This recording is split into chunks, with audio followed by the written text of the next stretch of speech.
Welcome to Dual Diagnosis Anonymous. My name is Johnny, and I am dual diagnosed, and I'll be facilitating this meeting. Can we please take a moment of silence, followed by the serenity prayer? God, grant us the serenity to accept the things we cannot change, the courage to change the things that we can, and the wisdom to know the difference.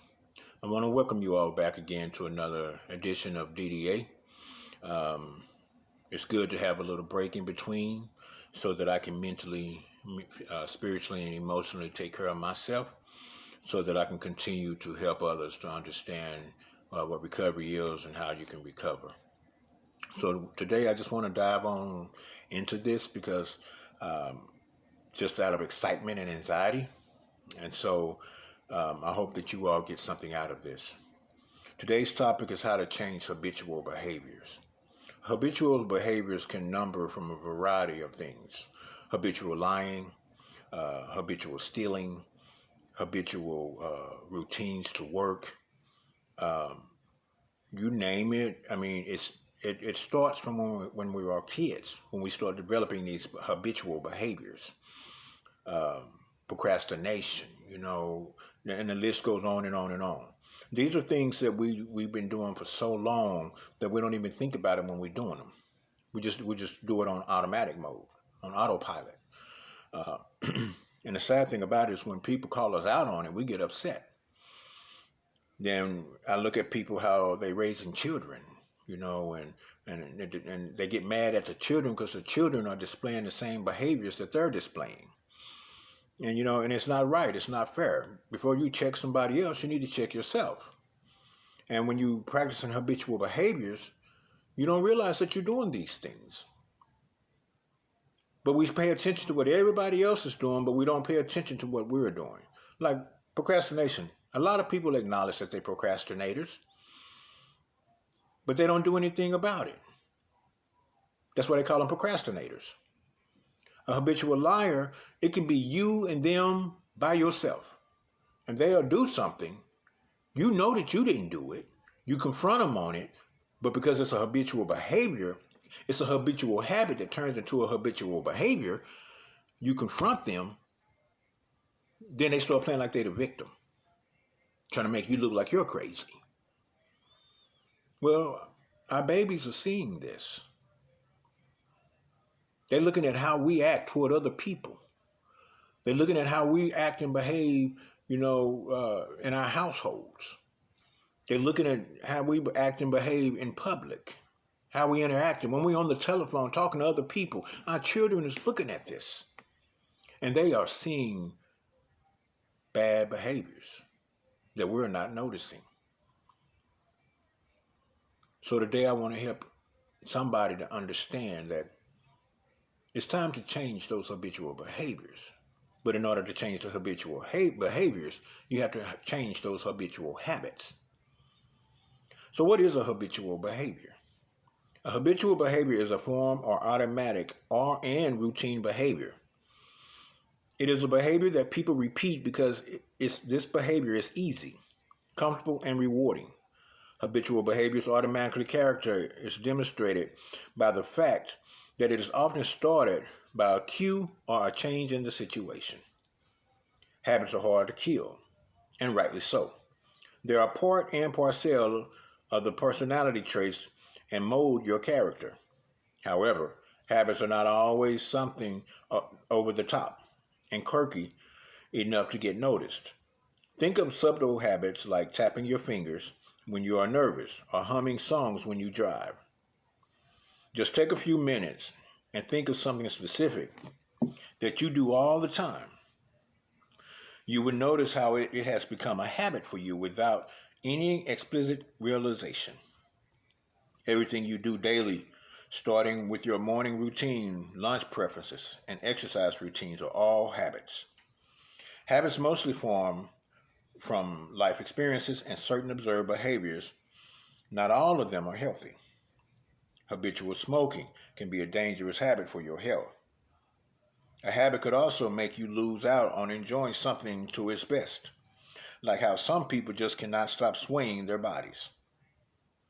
Thus, There could be a few habits that you would want to change about yourself, but changing habits are not so easy. To want to change a particular habit means to change something very fundamental about your behavior.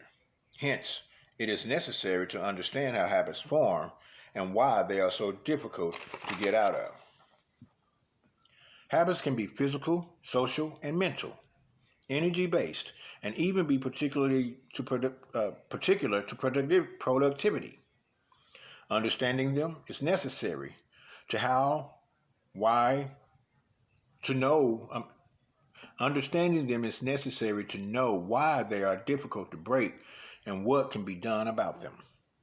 Habits get engraved into our memories depending on the way we think, feel, and act over a particular period of time.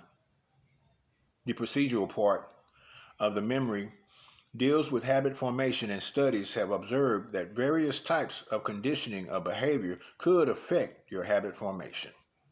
Classical condition or Pavilion conditioning is when you start associating a memory with reality. A dog that associates ringing a bell to food will start salivating. The same external stimuli, such as the sound of church bells, can make us want to pray or prepare our minds for church. Apparent conditioning is when experience and the feelings associated with it form a habit. By encouraging or discouraging an act, individuals could either make it a habit or stop doing it. Observational learning is another way habit could take form. A child may start walking the same way their parent does. Sure, habits are hard to control, but it is not impossible. With a few tips and hard-driven dedications, you can surely get over your nasty habits. Here are some ways to overcome your habitual behaviors. Number one, identify your habitual behaviors. As mentioned earlier, habits can be quite subtle and hidden from your view. You must bring your subconscious habits to an aware state of mind. You could do it by self-observation or by asking your friends and family to point out the habits for your sake. Number two, find out the impact of your habit. Every habit produces an effect, either physical or mental.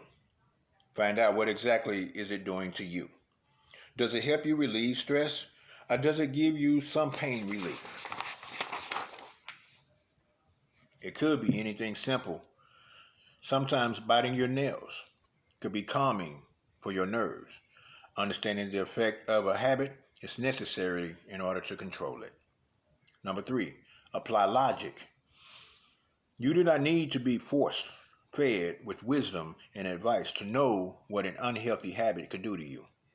Late night binge watching just before an important presentation is not going to help you. Take a moment to apply your own wisdom and logic to control your seemingly nasty habits. Number four, choose an alternative.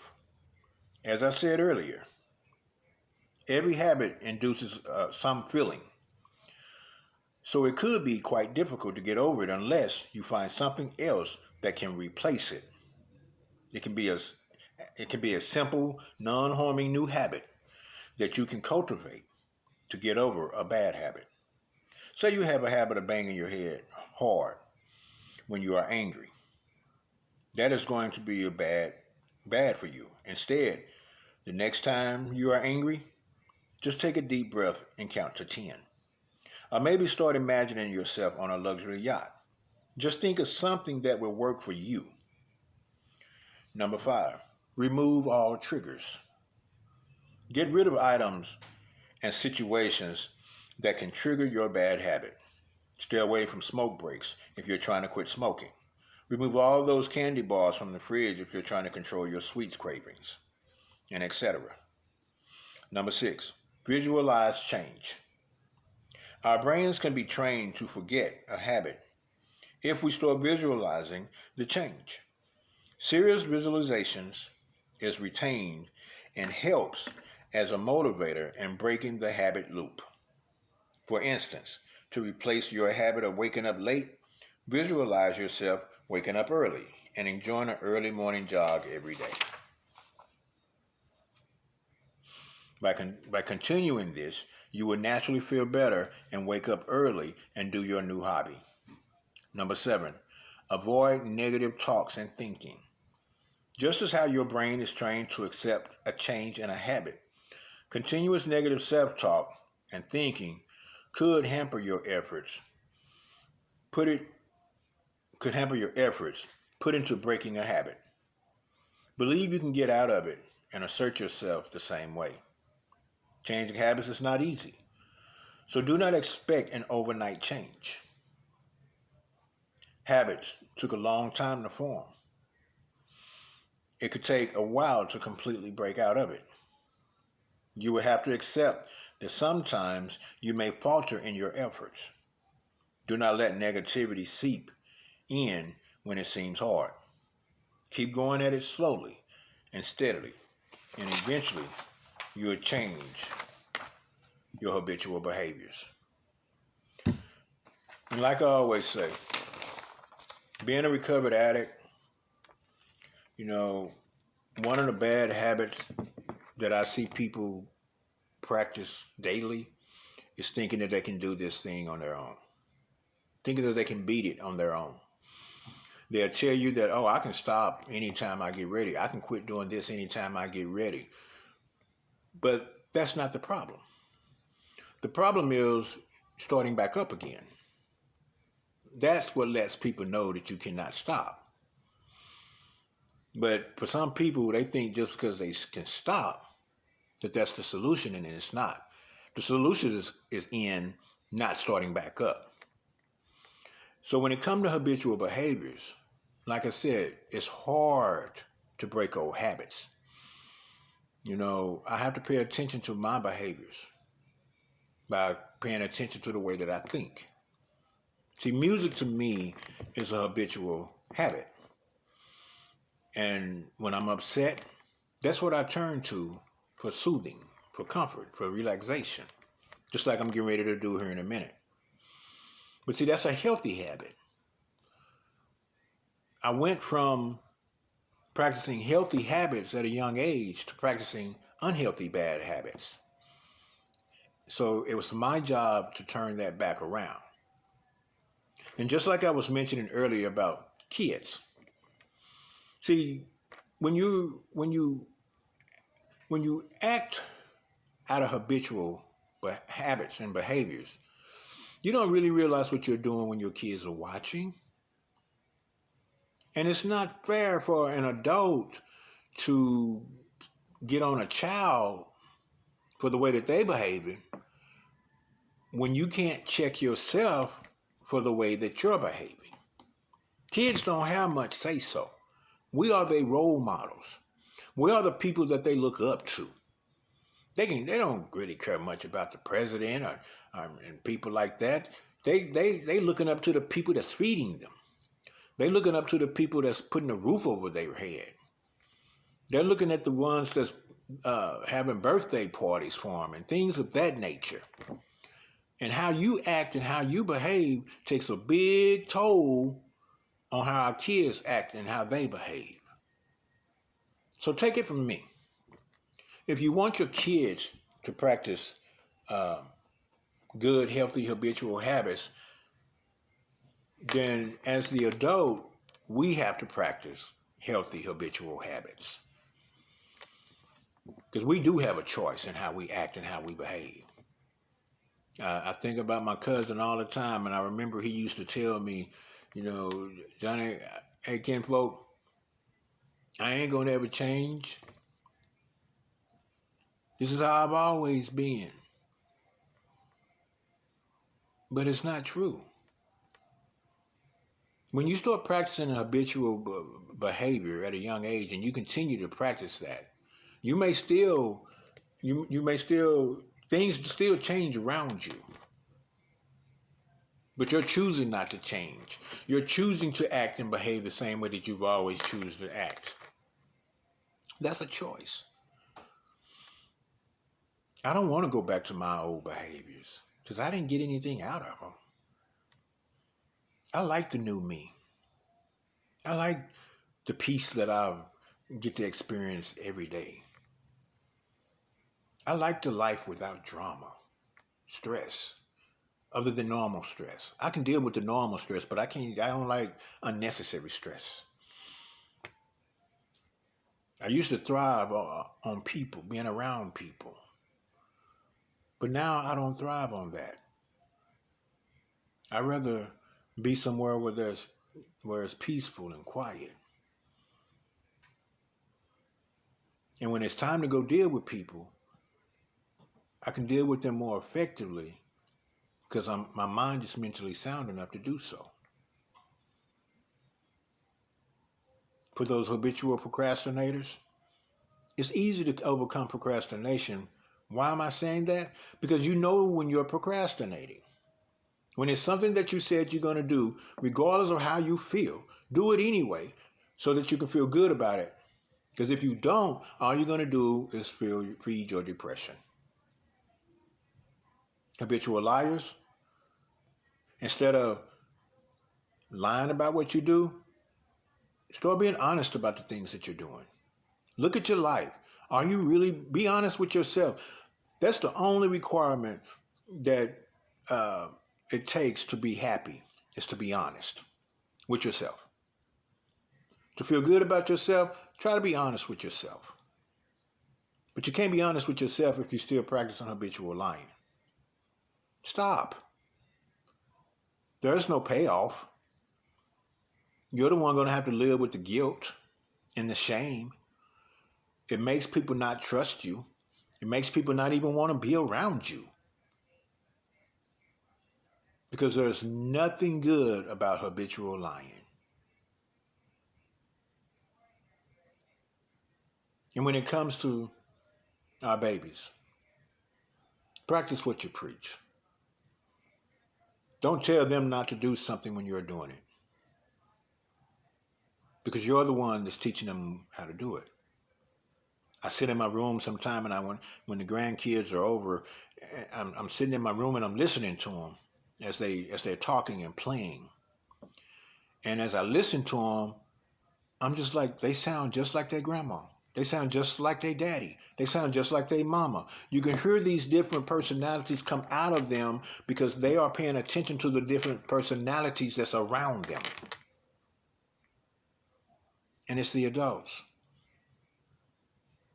And it bothers me because then the adults get upset when the kids act just like them.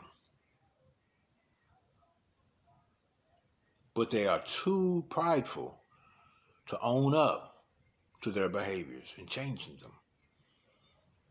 I don't want to be a bad example for people. I want to be a good example for people. That's what makes the world different. That's what makes the world go around. That's what makes people want to be around you instead of not being around you. Because see, when you have habitual bad behaviors and habitual bad habits, you really don't even want to go around people because you don't feel comfortable around them. Because if they ask you a question, it's like you're being put on the spot. I don't know who this message is for, but what I do know that it's a message for somebody. See, a lot of the reason why a lot of us is unhappy is because of how we're acting and how we're behaving. You change the way you think, you change the way you behave. When you change the way you behave, you'll start finding out that life is pretty doggone good, in spite of whatever's going on around us. That's what I love about being in recovery. Recovery teaches you how to be honest with yourself. It ain't really got much to do with nobody else, but it's got everything to do with you. See, my kids know my habitual habits. They know my habitual behaviors because they're good. I was so thrilled. I was so ecstatic last week when my grandson was like, "Papa, are we going to your meeting?" My grandkids they enjoy going to my support group versus the adults.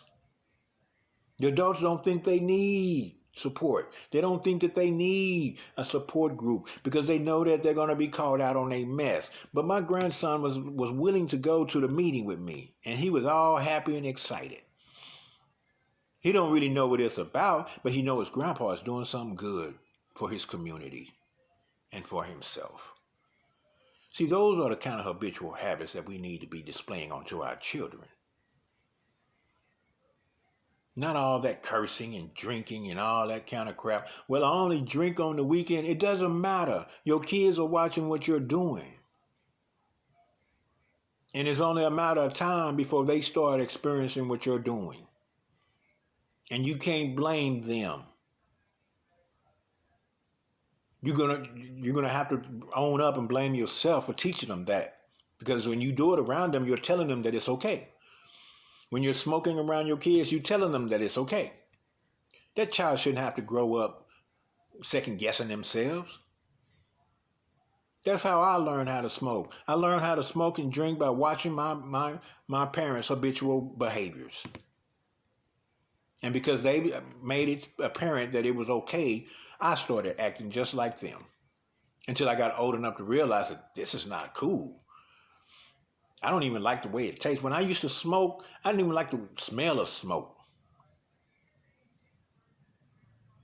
But I was doing it out of habitual behavior. Drinking, I didn't like the way that I didn't like the way that it tasted. I liked the way it made me feel, but I didn't like the way it tasted. But I did that out of habitual behavior because that's what I saw my dad and them always do. See, we're no different than our kids. A lot of the habitual behaviors that we picked up, that we're doing now, we've been doing that a long time. We picked that up from our ancestors. And just like we picked it up from them, our kids are picking it up from us. Time to break those habitual behaviors and start living a life that God called us to live. I hear people all the time talking about church and acting Christian-like, but then their behaviors display something totally different. You can run, but you can't hide. God knows exactly what we're doing and what we're not doing. And somebody smart and wise that's done been down that road that has changed their old behaviors, they see right through the crap that people are trying to display. You can't act like you're a churchy person, but then you running around here cussing and drinking like it ain't no tomorrow. You're just pretending. You're fake. Not real. Like I tell anybody, real gold never changes. Fake gold does. Same thing with people. Real people don't change. Fake people do. If you're real, no matter what kind of pressure you're up under, you should still stay the same. What you do at home, you should do the same exact, how you act at home, you should act the same way in public. Real people don't change. Fake people do. Because if you're real, you're real. If you're fake, you're fake. That's another thing that I like to tell people.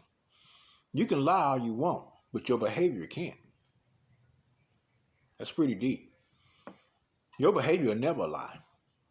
It'll always express how you truly feel. Some people show their behavior through their expressions. Some through their actions. Your behavior will never lie. And I hope that this sit in with somebody. Your behavior would never lie because it's incapable of lying. See, that's one thing that God can't do is lie. That's one thing about your behavior. It can't lie. So before you try to check somebody else, check yourself. Watch your own behaviors. Before you try to tell somebody else about their behaviors, look at your behaviors. Before you say anything to anybody else, are you practicing what you preach? Are you acting the same way that you've always acted? Because see, you can't help nobody else to change if you haven't. And that's why changing habitual behaviors are so important. That's why I like doing these videos. Because I like sharing the things that I struggled with, and I like sharing how you can change it. So just for today in DDA, I will focus on my DDA recovery program of the 12 steps plus 5. Just for today, I will remain clean and sober, and if I'm taking medications, I will do so as prescribed. Just for today, I will keep an open mind and be willing to listen to the advice of my DDA support group, my prescriber, and my clinician. Just for today, I would allow myself to have faith in someone in the DDA program who has faith in me and my recovery. Just for today, I will have a program. I recognize that I may make mistakes along the way, but I will follow the DDA program to the best of my ability. Just for today, I will utilize the DDA program of shared experiences, strength, solidarity, and hope in order to gain a better perspective on my life. Just for today, I will not dwell on the past nor place undue concern on the future. Just for today, I will not grant fear or worry space in my thoughts. By choosing to live one day at a time and by following the principles of DDA, I need not be afraid. Just for today, I will see how working an honest program is helping others and allow the blessings of my higher power to flow throughout my life. Just for today, I will allow myself to be me. I will accept myself for whom I am and where I am. I will allow others the same courtesy that they may be free to grow and that I may be freed from the burden of resentment. Just for today, I will live and let live. If I become unable to do this, then I will place trust in my higher power and remind myself to just let go and let God. Just for today, I will live life on life's terms. And by doing so, I will recognize when I need support for symptoms of my dual diagnosis or when I'm in danger of relapse. I will seek help from the fellowship of DDA, my higher power, my prescriber, and my clinician. Just for today. I pray that you all have a wonderful weekend. Again, I thank you all for tuning in. I'm not the best speaker or anybody special, but I do take pride in carrying a message of hope to those that are still suffering from the effects of dual diagnosis. I look forward to seeing you. For those of you that would like to come to our in-house meeting, the address is 708 South Boston, every Friday from 6 to 7. That's 708 South Boston, from 6 to 7 every Friday. I hope to see you there. Until then, may God bless you and keep you at perfect peace. God, I thank you for the opportunity to be able to carry this message to those in our community. I pray that they open their eyes and their minds and their hearts, Father, to see that there's a different way of living if we just learn to trust you and put our trust in you. Father, help them to understand that you can't pretend to be something that you're not. Because when you do, all you're doing is practicing bad habits, which turns into habitual behaviors. Help them to become true to themselves so they can become true to you and your community, and our community. I pray that until next week, that you keep them in perfect peace and in perfect harmony. Help them to swallow their pride so that you can use them the way that you want to use them. This I pray in Jesus' name. Amen. Until next week, God bless you.